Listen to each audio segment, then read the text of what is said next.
Hello दोस्तों।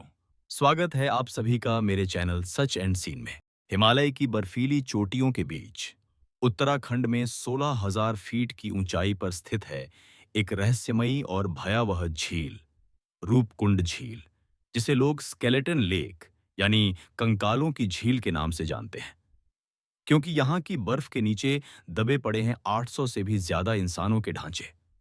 और इनके साथ जुड़ी है एक ऐसी दहला देने वाली कहानी जिसने विज्ञान, इतिहास और धर्म तीनों को हिलाकर रख दिया है। सबसे पहले 1942 में जब ब्रिटिश फॉरेस्ट गार्ड्स ने इन हड्डियों को देखा तो उन्होंने सोचा कोई प्राचीन नरसंहार हुआ होगा।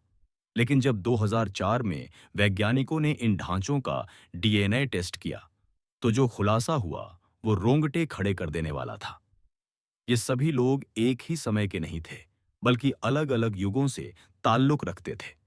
कुछ 9वीं सदी के, कुछ 17वीं और कुछ 19वीं सदी के। और सबसे चौंकाने वाली बात ये थी कि इनका जीन संबंध केवल भारतीय नहीं बल्कि कुछ ढांचे मेडिटेरेनियन रीजन यानी ग्रीस और तुर्की से भी जुड़े पाए गए। यानी कि ये लोग सिर्फ यात्री नहीं थे बल्कि अलग-अलग समयों में अलग-अलग कारणों से उसी झील के पास मरे। लेकिन कैसे? वैज्ञानिकों ने देखा कि इन सभी कंकालों की खोपड़ी पर एक जैसी चोट के निशान थे, जैसे किसी भारी वस्तु ने ऊपर से आकर सिर पर प्रहार किया हो। और तब एक थ्योरी सामने आई जिसे डेथ बाय हेलस्टॉर्म कहा गया। कहा जाता है कि अचानक गिरे क्रिकेट बॉल के आकार के ओले भारी बारिश के साथ लोगों पर गिरे और सब एक ही जगह मारे गए। किसी को भागने तक का मौका नहीं मिला। लेकिन एक और कहानी जो इससे भी डरावनी है वो जुड़ी है हिंदू धार्मिक मान्यता से। माना जाता है कि राजा जस्तवल अपनी रानी और प्रजा के साथ नंदा देवी मंदिर की यात्रा पर निकले थे। लेकिन रानी ने देवी के पवित्र इलाके में नृत्य और संगीत का आयोजन कर दिया, जिससे देवी कुपित हो गईं और उन्होंने शाप दिया कि जो भी इस यात्रा में है उसका विनाश निश्चित है। और उसी श्राप का परिणाम बना रूपकुंड, जहां एक तेज बर्फीली आंधी आई और पूरी यात्रा को वहीं समाप्त कर दिया। आज भी स्थानीय लोग मानते हैं कि रात के अंधेरे में वहां से रहस्यमयी आवाजें आती हैं और कुछ कहते हैं कि वे प्राचीन यात्रियों की आत्माएं हैं जो मुक्ति नहीं पा सकीं। और तो और, वैज्ञानिकों ने जब इन कंकालों के साथ उनके वस्त्र, आभूषण, यहां तक कि बाल तक पाए, जो आज भी सड़ने की बजाय वैसा ही संरक्षित हैं जैसे कल ही मरे हों। ये देखकर वैज्ञानिक भी हैरान हैं कि इतने सालों तक शरीर के अंग कैसे बर्फ में इतने सही सलामत रह गए।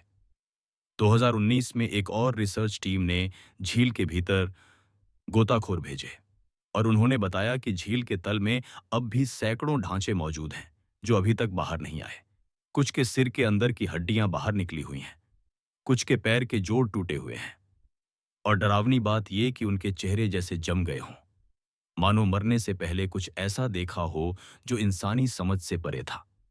2015 में एक विदेशी पर्यटक झील के पास लापता हुआ था और 3 दिन बाद उसकी आधी जमी हुई लाश झील के किनारे मिली थी। उसकी आंखें खुली थीं और चेहरा ऐसा था जैसे कुछ ऐसा देख लिया हो जिसे शब्दों में बयान नहीं किया जा सकता। स्थानीय लोगों का मानना है कि यह स्थान समय के चक्र में फंसा हुआ है, जहां हर कुछ वर्षों में घटनाएं दोहराई जाती हैं और हर बार कुछ नए लोग उस झील का हिस्सा बन जाते हैं। शायद इसी कारण भारत सरकार ने इस क्षेत्र में कैंपिंग, ड्रोन उड़ाना और कंकालों को छूना पूरी तरह से प्रतिबंधित कर रखा है। लेकिन फिर भी कुछ जिज्ञासु और सनकी लोग वहां खिंचे चले जाते हैं और कई तो वापस ही नहीं आते। रूपकुंड झील की बर्फ के नीचे सिर्फ इंसानों की लाशें नहीं, बल्कि एक ऐसा सच दफन है जो शायद इंसानों के लिए बना ही नहीं था।